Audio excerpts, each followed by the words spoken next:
हर वर्ष जिला सहकारी केंद्र मर्यादित बैंक के द्वारा आम सभा का आयोजन कर किसानों को बैंक की उपलब्धियों के साथ उनके समस्याओं के निदान के लिए कोशिश की जाती है।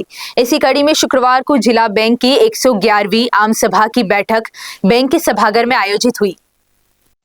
इस मौके पर बिलासपुर कलेक्टर संजय अग्रवाल, जिला सरकारी बैंक के मुख्य कार्यपालन अधिकारी सुनील सोढ़ी सहित विभिन्न बैंक के डायरेक्टर्स और किसान बड़ी संख्या में मौजूद रहे। सभा में किसानों ने खाद, यूरिया, डीएपी जैसे मुद्दों पर कलेक्टर और जिला सरकारी बैंक के सीईओ का ध्यान आकर्षित कराया। किसानों ने खाद बीज की समस्या के साथ ही सभा भवन की मरम्मत की भी कलेक्टर के समक्ष बात कही।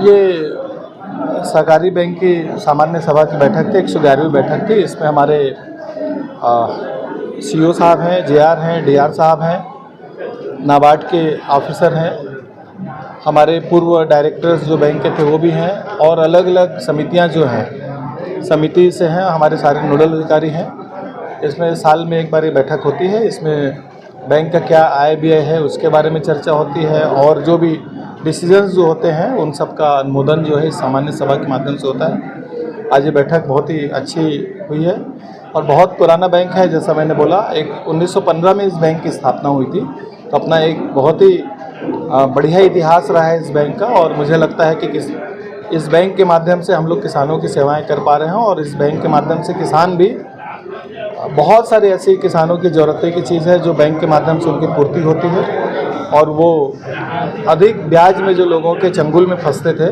बैंक के माध्यम से बैंक उन ऐसे चंगुलखोरों से बचाता है। कुछ सुझाव आए हैं सर किसानों से इसको बैंक आगे आने दिनों में अमल करने के लिए? जो भी चीज़ें आई हैं उस पर डिस्कस करके आगामी बैठक में करें। Thank you. किसानों से संबंधित तो बात हुई है, और कलेक्टर साहब किसानों के मामले में काफ़ी संवेदनशील नज़र आए, और किसानों के समस्या में यही बात हुई है कि उनको खाद बीज सही समय पर उपलब्ध हो। इसके लिए कलेक्टर साहब आश्वासन दिए हैं। वो बोले कि बैंक के प्राधिकृत अधिकारी के माध्यम से नहीं, कलेक्टर के माध्यम से मेरे को इसमें आप लोगों को मदद करना पड़ेगा। इसके अतिरिक्त मैंने बैंक के सभा कक्ष, जो कि आप स्वयं देख रहे हैं कि यहाँ का सब छतवत गिर रहा है, काफ़ी जर्जरित है, पीछे जो स्टोर कक्ष है वो भी कभी भी गिर जाएगा। तो पिछले समय अवनीत शरण साहब थे, और उससे पहले राजनीतिक दल से प्रमोद नायक जी जब अध्यक्ष थे, तब भी मैंने बैंक के जीर्णोद्धार के लिए यहाँ के सभा कक्ष वगैरह को सुधरवाने के लिए बात कही थी। तो आज भी कलेक्टर साहब उसमें अपनी सहमति दिए कि बैंक को फिर से इसका मरम्मत और रिपेयरिंग कार्य करके बैंक को अच्छा बनाया जाए। और ठीक, और तीसरा एक कोऑपरेटिव प्रेस वाला एक मुद्दा था जिसको भी मैंने उठाया, और कोऑपरेटिव प्रेसों के माध्यम से ही सहकारी समितियों का सब काम हो, तो इस पर भी कलेक्टर साहब और सभी अधिकारियों के द्वारा सहमति प्रदान की गई। इसके लिए उन सब के प्रति आभार व्यक्त करता हूँ। जय सहकारी। आम सभा जो हमारा जो मेन होता है, ये पिछले साल हमने क्या वित्तीय संस्था है एक्चुअली ये, तो बैंक के लिए हमने किसानों के लिए क्या किया और बैंक कितना प्रॉफिट किया, ये मेन हमारा मोटो रहता है। तो पिछले साल हमने 84 करोड़ का प्रॉफिट सकल लाभ प्राप्त किया था।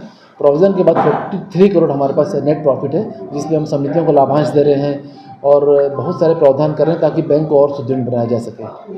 कुछ निजी बैंकों के साथ भी कोलैबोरेशन की बात चल रही थी सर, उस पर कुछ आगे बढ़ा? निजी बैंकों से कोलैबोरेशन का तो ऐसा कुछ नहीं है। निजी बैंकों के यहाँ हमारी जो धान के जो हमारे पास अमाउंट आते हैं उनको हम इन्वेस्ट करते हैं कुछ, तो उस आधार पे वो हमारे साथ जुड़े रहते हैं।